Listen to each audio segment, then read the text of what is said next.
right, welcome. Good morning, Barcelona. Oh, there's a little bit of a step. Good morning and welcome to Barcelona. Welcome to the Smart City Conference. And in particularly, welcome to the Circular Economy European Summit.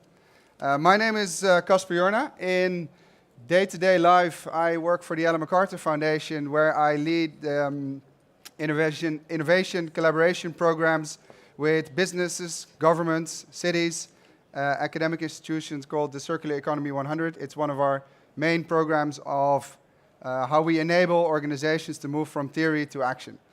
Today I'll be taking a bit of a break from that because I'll be your host for the entire day. So you'll be seeing much more of me from now on. But before we dive into today, I just want to throw in a little bit of a curveball and ask you a question.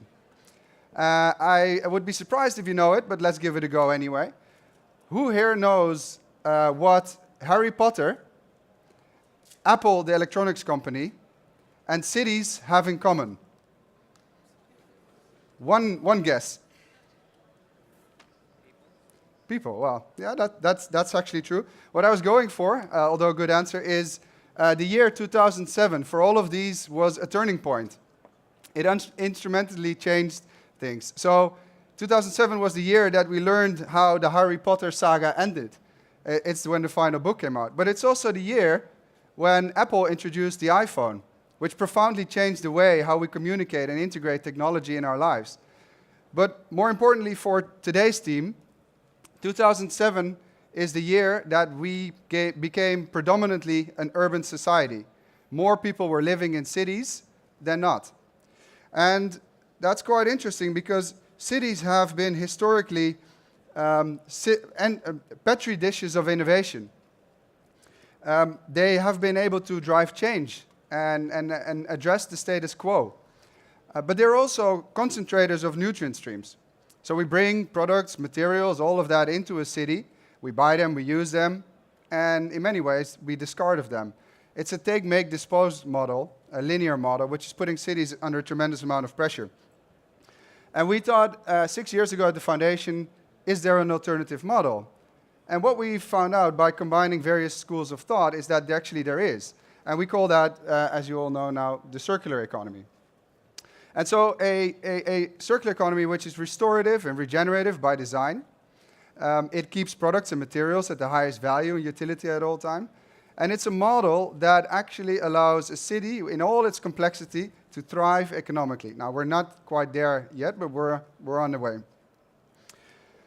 And very nicely, this is coming together synergetically with the latest IT revolutions. So IoT programs, digital programs, connectivity is making a lot of things possible that weren't possible before. It's lowering cost barriers, it's increasing transparency, but it's also increasing the convenience of circular models, making these a feasible alternative to the linear. So today you'll be hearing of cities, regions, businesses, how they work together and how they have embarked on this journey, where IT is in a way the enabler, and circular economy is the direction that we should be heading at. So you'll be hearing 3 different types of presentations. Actually, all of them will be in the first session. Keynote, there will be CES talks, and there will be panel discussions. Now, for the latter 2, there will be questions. And so there is the ask a vote tool, which you have on your app.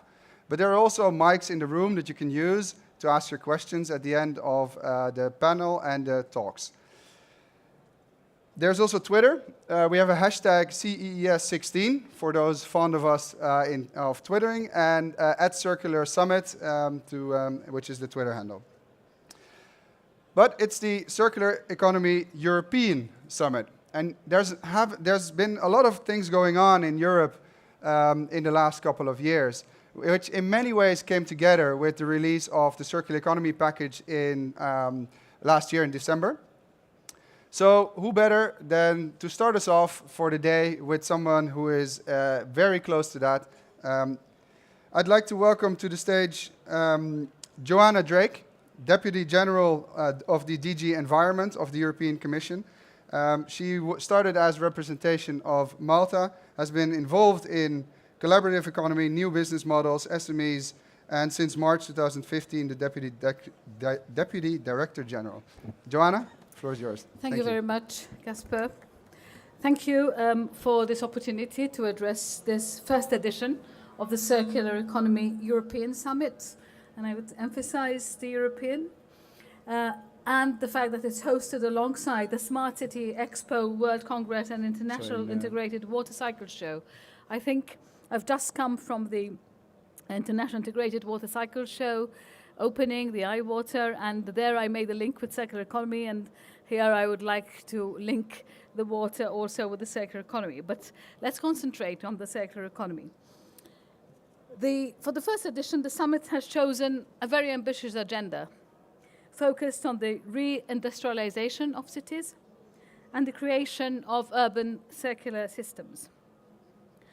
I will try to highlight which are, in my view, the main challenges and opportunities of circular economy in an urban context, and to present the state of play of implementation of the circular economy package, which Casper has just mentioned, which has been adopted a year ago, in December exactly of a year ago. Globally, more people now live in urban cities than in rural cities. I've just come a few weeks ago from Quito, where there was the third Habitat 3 Congress there, organized by United Nations, and this was the main trigger that by 2050, more than 90% of the world's population will be living in cities. And the aspect there was, again, to create a big umbrella for urbanization and sustainable urbanization, and for sustainability to happen via cities. So this is a global trend, and it will set to continue, but might as well take the opportunity to bring about sustainability in that journey.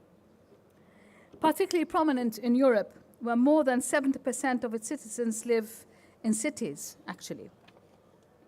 Sustainable cities are a common priority, and traditionally, economic growth has relied on having available resources and cheaper resources, not just metals and minerals, but also natural capital. But if our society goes on consuming resources at the same rate as we do now, by 2050 we will need 3 times more material resources globally. We will need 70% more food and fiber. And just in the next 20 years, we will need 40% more energy and water. This is simply not possible. We need to rethink business as usual.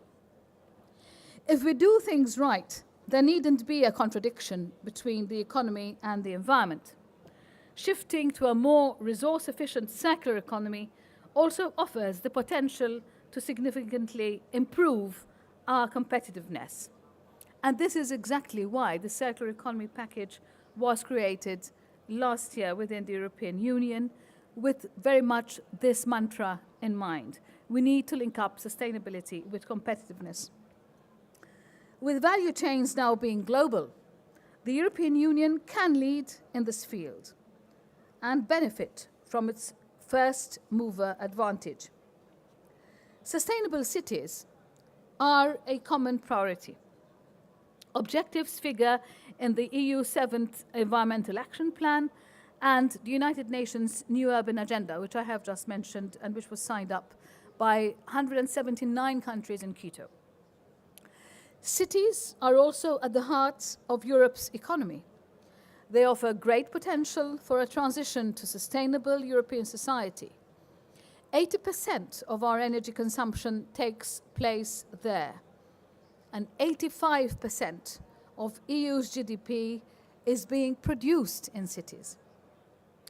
The circular economy, where the value of products, minerals, materials and resources is maintained in the economy for as long as possible, and the generation of waste is minimized, is an opportunity that European cities cannot miss. It is not a choice it is a need, and for that, an urgent need. We are confident that what we have proposed will not remain a Commission agenda, but will become an agenda for the whole EU, businesses, national and local authorities alike. Cities can benefit from the triple win that the circular economy brings, and which can also contribute to re-industrialization and the regeneration of cities. First advantage, the economic advantage.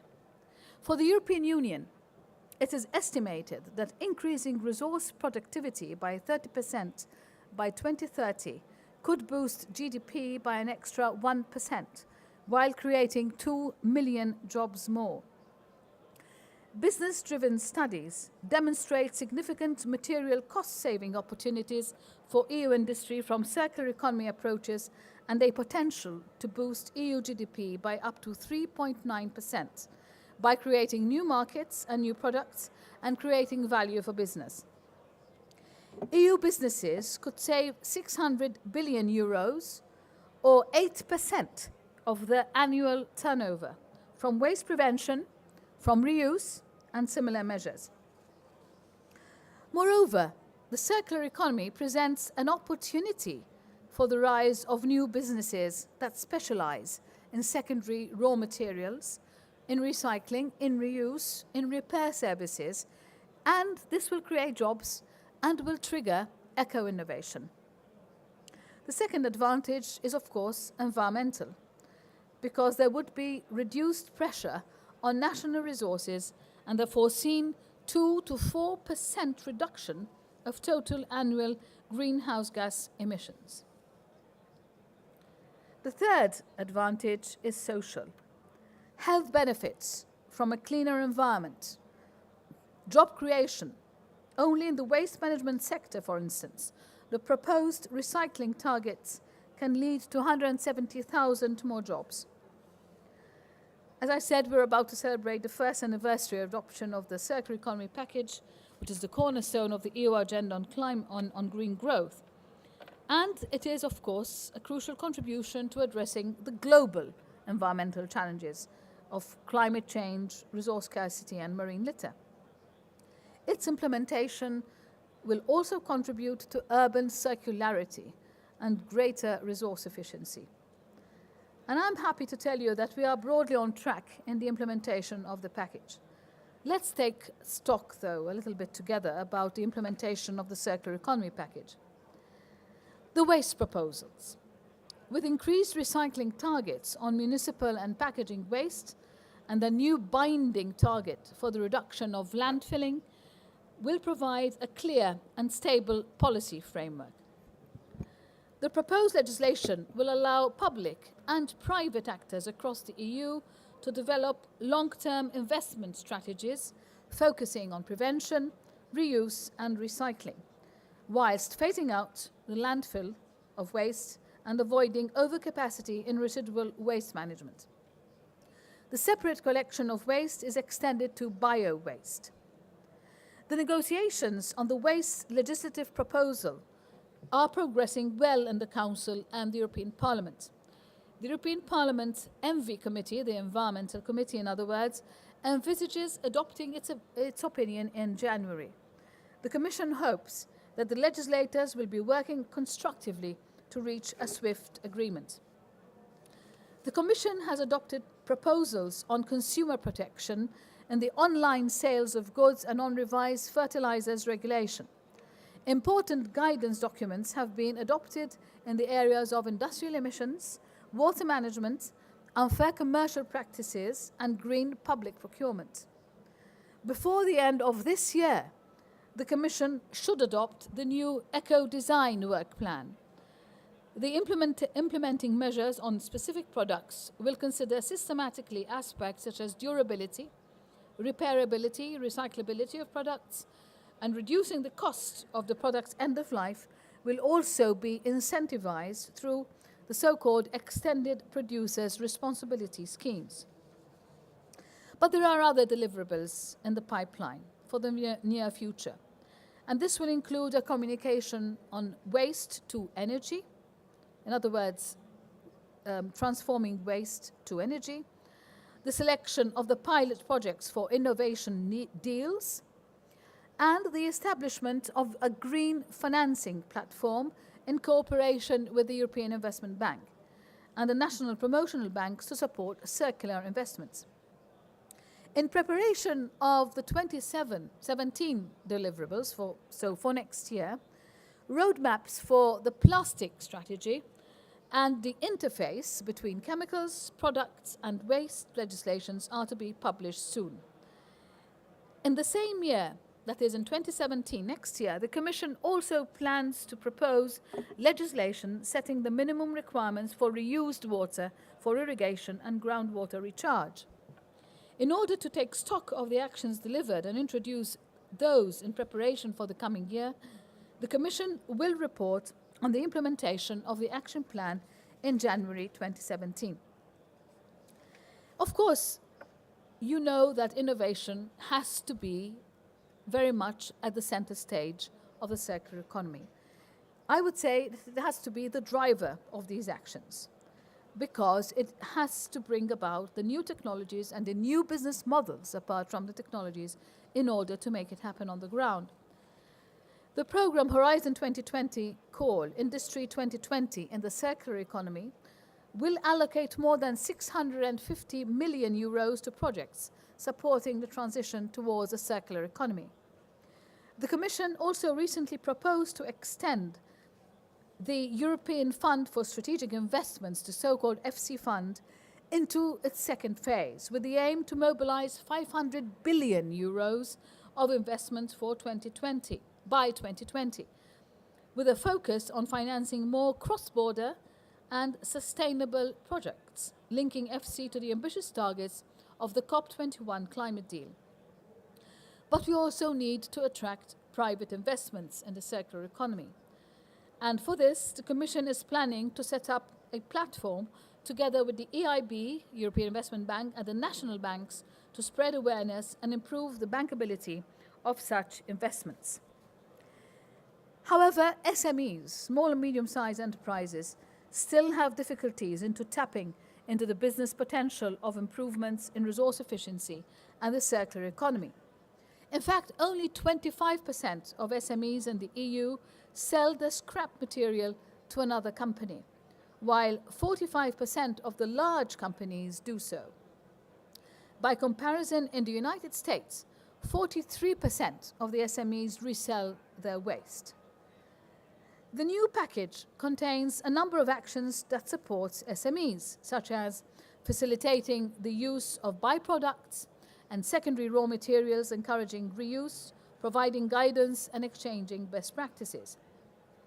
SMEs can also face hurdles when they want to innovate and disseminate their innovative solutions on the market. There is the Green Action Plan for SMEs and the Eco Innovation Action Plan, which are already in motion in the Commission and which support SMEs in their endeavor in accessing new markets with dedicated networks for procurement and investments, and with the verification of the environmental technologies. However, the transition to the circular economy cannot be achieved by the Commission's action alone.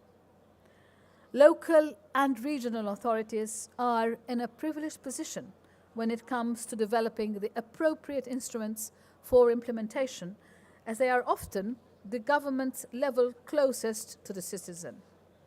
For example, local authorities can play an organizational role in facilitating industrial symbiosis between businesses.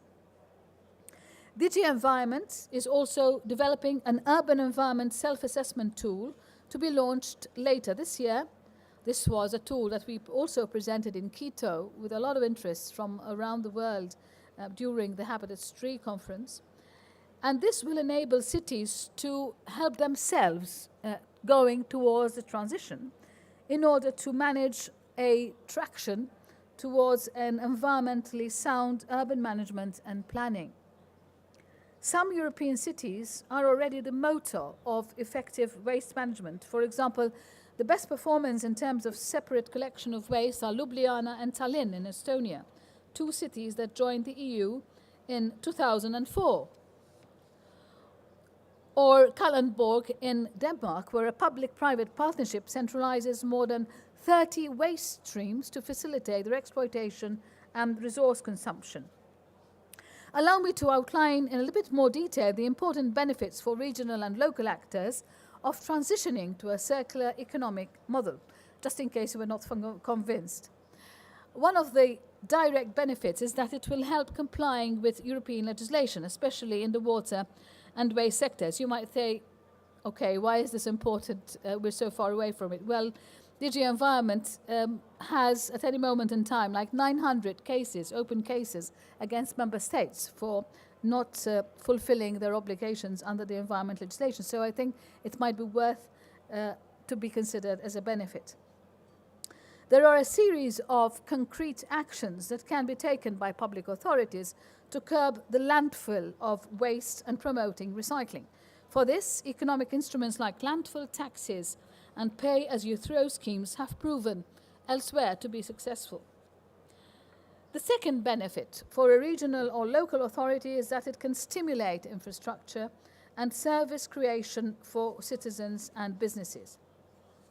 The European Commission is channeling funds for circular economy projects in many ways. We mentioned Horizon 2020, the FC funds, but there is also the cohesion policy. And one example here concretely is a call for proposals, which is called Urban Innovative Actions. And these are under the urban agenda for the EU. So it's a question of the EU putting some money where its mouth is when it comes to actually devolving and implementing the urban agenda that we've just talked about, which has been signed up also in Quito. And these instruments will test new solutions addressing urban challenges related to waste, resource efficiency, and the sharing economy. There will be a second call for proposals for the Urban Innovative Actions initiative, and this is expected to be launched in November, actually this month, with a deadline in early 2017. And this initiative has a total budget of 371 million euros for 2014 to 2020, coming from the European Regional Development Fund. The last but not least benefits or advantage for a local and regional authority to go circular is to raise the visibility of the city at national and European level. And there are many ways to do so, but mainly you need to lead by example. Green public procurement is a big opportunity for you to do so, because if you engage in green public procurement measures and practices, you can create further demand for green products and new markets for creative, sustainable businesses, strengthening their competitive position vis-à-vis less sustainable solutions. The Commission has also tried to help in this regard, and in April of this year published a revised edition of the Buying Green handbook and is planning to provide training schemes also for public procurement. Another way to lead by example could be by registering public administrations with the so-called Amass, European Eco-Management and Audit Scheme. This is a voluntary scheme which allows organizations and companies to improve their resource efficiency, save money, and credibly communicate these verified improvements to citizens. We have seen already examples of regions and cities implementing their own circular economy strategy. The city of Amsterdam, for instance, has commissioned a report to find out what benefits could be brought by a circular Amsterdam. Brussels region also adopted its regional program for the circular economy. Moreover, good cooperation on the ground with committed stakeholders is what will get Europe on the right track to withstand global competition and create a renewed confidence in the European project. To conclude, sustainable cities and regions will form a cornerstone for achieving the circular economy in Europe. Proximity of people, businesses, and services makes them the place to implement the circular economy. I wish you fruitful discussions over the next 3 days on how we could move concretely and visibly towards circular economy cities and a more sustainable society. Thank you for your attention. Thank you. Thank you, Joanna.